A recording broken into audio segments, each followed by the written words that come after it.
ఇంట్లో సంతోష్‌కి full cold and cough ఉండే. ఇంకా నోటికి ఏం కొడతలే, గొంతు ఫుల్లు పెయిన్ వస్తుందంటే, ఇంకా వేడిగా చికెన్ సూప్ చేసేయమనుండే. ఇంకెట్లాగో చేస్తున్నా కదా, మీ అందరితో కూడా షేర్ చేసుకుందామని వీడియో తీసిన. మీరు కూడా చూసి ట్రై చేయండి. టేస్ట్ మాత్రం నెక్స్ట్ లెవెల్ ఉంటది. సర్ది, దగ్గు అన్నీ వెళ్ళిపోతాయి. ఇంకా ఫస్ట్ చికెన్‌ని మంచిగా వాష్ చేసుకొని, దాంట్లో చెస్ట్ పీసెస్ ఉంటాయి కదా, అవి తీసుకోండి. మీకు కావాలంటే బోన్స్ కూడా యాడ్ చేసుకోవచ్చు. ఇంకా దాంట్లో ఫుల్ వాటర్ పోయండి, ఎందుకంటే దాంతోనే మనం సూప్ చేసేది. ఇంకా ఫస్ట్ అయితే నేను బౌల్లో వేసి మీడియం ఫ్లేమ్ పెట్టినా కానీ నాకు టైం సెట్ అయితేలే అని చెప్పేసి మళ్ళీ కుక్కర్ లోకి మార్చేసిన.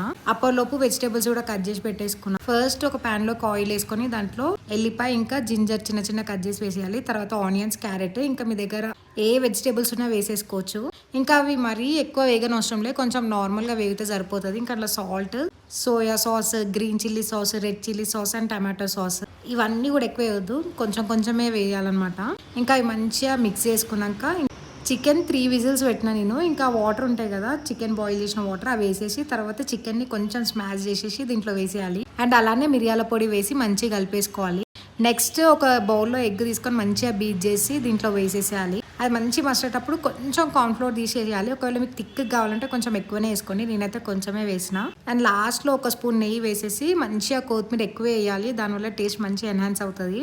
ఇంకా మంచిగా మనకు నచ్చిన కన్సిస్టెన్సీ వచ్చే వరకు మసల పెట్టుకొని హాట్ గా సర్వ్ చేసుకొని తినేసేయడమే. ఒకవేళ సర్ది, దగ్గు, గొంతు నొప్పి ఇట్లాంటి వాటికి మాత్రం మంచి రిలీఫ్ ఉంటుంది. ఒక్కసారి పెట్టేసుకొని ఎప్పుడు కావాలంటే అప్పుడు వేడిగా మళ్ళీ హీట్ చేసుకొని తాగేసేయండి. టేస్ట్ మాత్రం నెక్స్ట్ లెవెల్ ఉంది, ఖచ్చితంగా ట్రై చేయండి. రైనీ సీజన్ లో ది బెస్ట్ సూప్ అనే అంట నేనైతే. అండ్ ప్రోటీన్ కూడా చాలా మంచిగా ఉంటుంది దీంట్లో. సో పిల్లలకు కూడా హ్యాపీగా పెట్టేయచ్చు. మరి వీడియో నచ్చితే వెంటనే లైక్ చేసి సబ్స్క్రైబ్ చేయండి. ఓకే మరి బాయ్.